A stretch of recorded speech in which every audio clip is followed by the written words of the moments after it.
Hi, and welcome to the virtual premiere of The Damn Thing. I was always fascinated by certain things that cannot be explained, such as mysterious objects on our planet, strange events in our history, and stuff that we still can't understand or explain.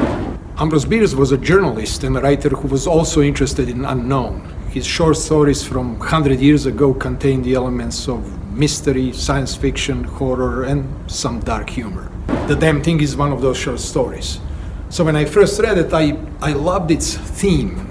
I loved its open ending and colorful, unusual descriptions of this unknown entity that comes out of nowhere and alters the reality and the lives of people. Sounds like the year of 2020, doesn't it?